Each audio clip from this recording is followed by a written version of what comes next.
Sherry from Twisted Granny Tarot. I hope y'all are having a good day today. We're doing February tarot readings. Right now we're going to do a Leo, and this is the channel that uses a horoscope pattern to help people see their own future. The horoscope is like a big circle, and each one of these sections is labeled as a typical target, a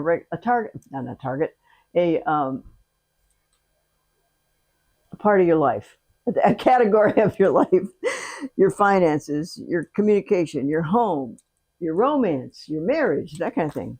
Now, in the meantime, my friend Link, he prints a calendar called A Year and a Day, and he likes to research antiquities. You can order this by clicking the button online. It should be down there somewhere. And let's see what he has found for February. Okay, for February, where is it? On February 10th, just for instance, the festival of Tutatis, Celtic god of fertility and war, also known as the king of the world and lord of the battle. He's scary. Persian moon and sea goddess, Anaitis, honored. So there's two different pantheons being represented on February 10th. One is Celtic, and the other one is Persian, which I think is Iraq now. I'm not sure. But anyway, in case I pick up a deck whose drawings I'm not familiar with, I might have to use this cheat sheet. But I don't have any of those on my table here today. I know these cards very well. Okay, so we're going to start by the cards have been shuffled, they've been cut, they've been blessed, and we're ready to begin. Okay, first house for Leo is what you thinking about right now. Now you're thinking about guarding your possessions now. Guarding your possessions. Guarding your feelings, for one thing, easily. And your own progress in certain categories. And in defense. You're in defense mode for some reason. Okay? Second house is your own money. La la! It looks like you've made some decisions about money. This is a judgment card. It means this is a major arcana card. So this decision that you've recently made about money has long-term effects. It's been a long time coming, and it's going to be, well, we want it to last a long time. These particular situations that you put in place with regard to your money. Okay, third house is, wait a minute. Third house is communication. And look at here, you talking nice to people these days, because this card is the card of lovers. That means when you speak to people these last few days, and it might be because you're trying to protect yourself because of that first card there, you talk kindly and sweetly to people these days. Okay, two major arcana in a row. Fourth house. Okay, this is your home. It's where you live. It's events and activities that go on in your house, and might include some people who live there and some activities. That's all. Okay, so what we have here, though, is the normal title given this card is unrealistic expectations. Unrealistic expectations. So this is the kind of thing that you Leos might dream about having, but there may not be very much opportunity to actually accumulate them, because in one of these cards, there's a dragon. Do you really need a dragon? Everybody would like a dragon. I would like a dragon. And then there is a snake. Want one of those? And then there is a beautiful castle and a cup full of jewels. So are you planning on moving? Or are you planning on making improvements in your house? Like redecorating, changing the room around, knocking down walls, or that kind of thing. Okay, fifth house, work. No. Fifth house is recreation, children, romance, and this is your strong suit, because actually, August is wait a minute, 1, 2, 3, it is the fifth house.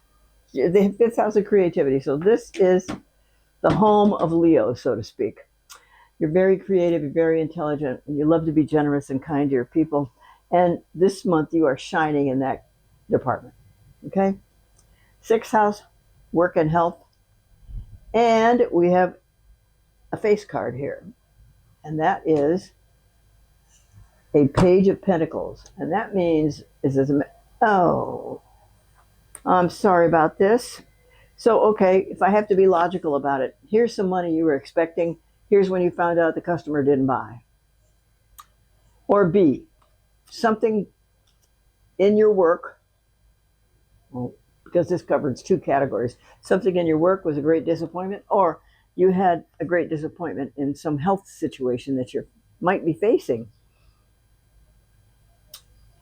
Okay, so ponder that. Now, then there is your seventh house of marriage partnerships and business partnerships. 1, 2, 3, 4, 5, 6, 7. Marriage partnerships and business partnerships. So this is a new beginning there. Look at that, because this is all about a new beginning. Let's put a modifier on it. Oh, it's a new beginning for everything you want, is what this says. This is one of the best cards in the deck. So I hope you get everything you want. Wow, that's your seventh house, right? 1, 2, 3, 4, 5, 6, 7. Yeah. Okay, eighth house is money from other people. Money from other people means income tax checks, inheritance checks, lawsuit checks. What else? Bonus checks, that kind of thing. It's also it's the house of beginnings and endings, and its natural ruler is Scorpio. So whatever at the beginning and end. So if you have not had any surprise money for a little while, this might be it. This indicates you're in line for a better year, financial year this year. That's what I'd say. Okay, ninth house is philosophy, religion, higher education, and long distance travel. So, this is a card, well, it's actually kind of the opposite of Leo. The opposite of Leo is Aquarius. And this card is although it says the star, it is a representation of what an Aquarian aspires to be. An Aquarian is highly effective in their ability to help people get what they want and get what they need. Aquarians want, and this card wants, every kid you know to have shoes, every kid you know to have food, every kid you have a coat and a book bag. Those kinds of human necessities that facilitate people's lives. Just to be warm, just to have food, just to have shoes. So, actually, if you had a lot of money, you would be the kind of person who would donate to charities that would help feed people, help clothe people, help them find shelter, those kinds of things. So I hope you get to a place where you can fulfill those dreams, okay, in your life. Okay, 12th house is, oh, look, it's your career. Well, they love you at your job. Even though you wish they had something else to offer, they love you at your job. That you're giving everything you possibly can to them. What else do they need? Is what you might be saying right now. Okay, and 11th house, is long-term plans. Oh, well, so in your long-term plan, it looks like you want to leave. Does that look like you want to leave? Well, somebody's leaving and they're going somewhere. So long-term plans, friends from previous employers. So do you want to leave your job, even though they love you there? There's something about it here that's emotionally and intellectually not as fulfilling as you wish it were, as you wish it would be. So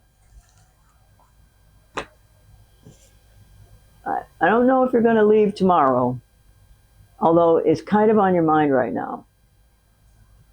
And the only reason I'm not feeling like it's soon is because of the cards around it. It's just not soon.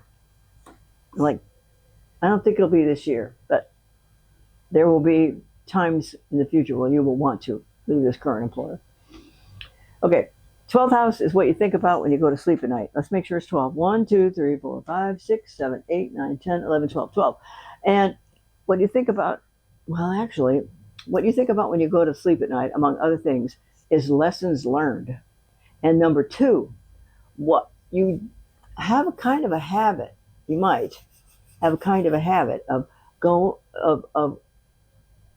a thoughtful process. At the end of the day, you go to bed, and you don't toss and turn necessarily, but you do think about what a customer said to you, what you returned in response, and how smooth did things go. And so you compare your daily activities and hope for the best, and hope all the pieces fit together the way your customer would like, okay, or your boss, whoever like that.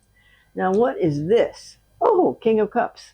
This could be a woman. Well, now we got a message.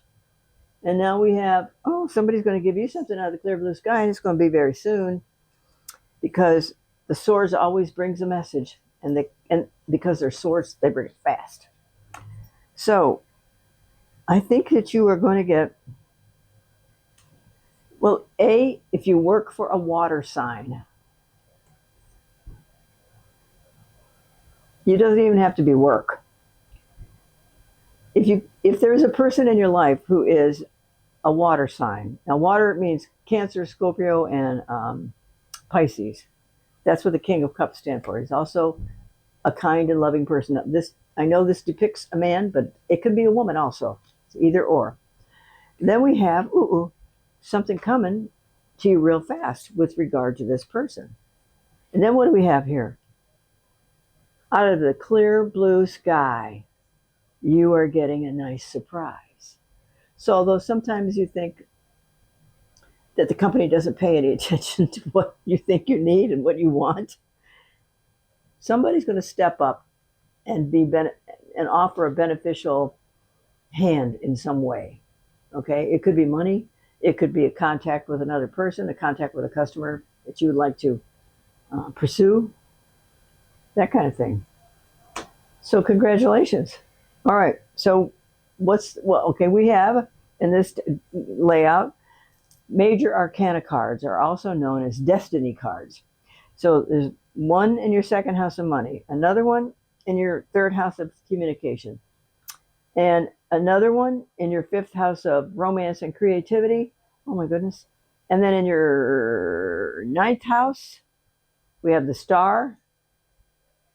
1, 2, 3, 4. Yeah, that's it. We got 4. So that's kind of a lot for one layout for 1 month. So what it means is that the decisions you made about the money were correct. You speak lovingly and kindly to people. And so this might be a newish tactic. I don't know. Might be. And your strength card is playing very well in your fifth house of romance, creativity, children, those kinds of things. You're a highly creative person. And so that's going to benefit you well. This guy right here, so I'm not sure whether this is a money situation or a job situation or a health situation. Now, it doesn't have to be this drastic. It could just be some ticklish little news that you're not thrilled with. Doesn't have to be terrible. Doesn't have to mean you're going to lose your job or you're going to get sick and quit work. It just means you're going to get some pause for thought in your sixth house of work and health. Okay? All right. Well, I think this looks pretty good. I think that you're going to have a good February. Well, Valentine's Day is February, so I imagine you're going to make a big hit with your romantic partner. And here's another way to ensure a successful Valentine's Day. Buy her roses and candy. Okay, I think we're finished. Thank you very much for stopping in. This is Sherry at Twisted Granny Tarot. Happy February, and I hope you get everything you want. Bye.